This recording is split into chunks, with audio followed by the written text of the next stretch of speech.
Championship roper Freddie Vest loves the thrill of the chase and the challenge of competing against his fellow cowboys. On July 28, 2008, Freddie was headed to a calf roping in Graham, Texas. His daughter Lee remembers seeing her father off at the door.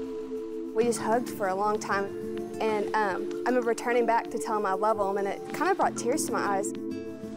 By 1 o'clock that afternoon, Freddie had made 3 successful calf roping runs. He was waiting to make his 4th when he suddenly dropped dead in the saddle. His friend, Dennis McKinley, recalls that day. I was just sitting on the fence, and all of a sudden I saw this movement, this movement out of my left eye, and then just almost simultaneously this smack. And I looked, and he was on the ground. I jumped off the fence, and I was the first one to him. And I put my hand under his head and lifted it up, and I started praying for him. Veteran firefighter Eddie Smith was next to respond.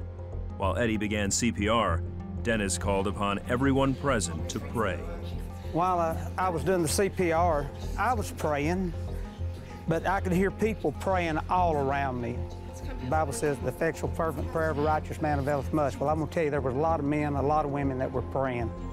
Eddie and fellow firefighter Don Lavender continued doing CPR on Freddie for 45 minutes until the ambulance arrived. They got him on a stretcher and they put him in the ambulance. And we're looking through the windows, and they shocked him. And Eddie says to me, it doesn't look good. He was straight lining it. That means you're dead. We just put him in God's hands. Ambulance paramedics continued CPR and defibrillated Freddie's heart twice while en route to Graham Hospital. Doctors there were able to get an irregular heartbeat, and Freddie was immediately airlifted to Harris Methodist Hospital in Fort Worth. His heart had to be restarted twice more during the flight. Freddie's wife and son were in Mississippi visiting family when they first heard the news. A friend called and said there was an accident at the roping. She didn't know all the details, but it's not good for, told me that Freddie fell off his horse and that I, needed to get to the hospital. They were going to be care flighting him. So I was just trying to get there as fast as I could. You feel helpless. I felt like there's nothing I can do. It was just taking forever. Freddie's loved ones held vigil as he was rushed into surgery. Doctors told the family that they were able to repair his heart, but weren't sure what to expect long term. Dr. Denzel D'Souza spoke with them about Freddie's chances for survival. All cardiac arrests, and there's about 250 to 300,000 a year in the United States. Of those, only about 9% will survive. And every minute that passes without defibrillation or restoration of blood flow, your mortality goes up 10%. The brain, you've got maybe 5, 6, 7, if you're lucky, 10 minutes to get things going again. I actually was concerned that he was going to have brain damage. All they could do was wait. I would go wherever I could get along, and that's where I would pray. While his relatives and friends were praying at the hospital, Freddie says he was somewhere else. There's a Bible verse that says, absent from the body is present with the Lord. And when I fell off that horse, I was dead before I hit the ground. I was with the Lord, and He didn't allow me to see what heaven was like, but He let me experience what it felt like to be in heaven.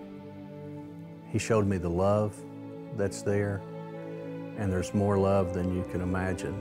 I mean, the feeling of how much love it is incredible, and the peace that you have, it's a perfect peace. The only thing I can relate it to is when I was young, I'd crawl up my mother's lap, and she would cradle me and hold me and rock me. And that was the most peaceful, safe, loving place. And that feeling, you could multiply it times 1,000, and you still wouldn't be close to what it really feels like when you're there with the Lord. I tell some of my buddies there's no I gotta do's in heaven. There was not a feeling of time. There was no time to worry about, like, I need to go do this, I should be doing this. There's nothing like that. And Freddie also remembers having conversations with God. you know, but when I was there was communication, but it wasn't communication like words. The communication was inside of me, and it was nothing that verbally or you would have ears to hear or a mouth to speak it. It was when God tells you something, you know it's Him. He allowed me to see the prayers that came up for me. And it started with one bolt of light, and then there was 2 bolts of light, and 3, and then there was 10, and there was like hundreds, then there was thousands of bolts of light. Each one of those bolts of light was a prayer that someone had sent up for me. And when there got to be so many bolts of light, it exploded into the brightest light. And I don't know how to explain it. It was just a very, very bright light. And that's when God sent me back.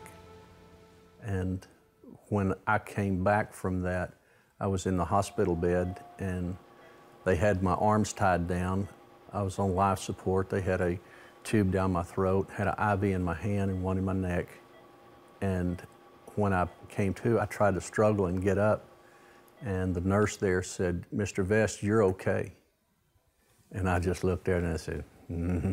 This isn't okay. You don't know where I've been. This doesn't compare to okay." Freddie made a full recovery, but he still questioned what he'd experienced.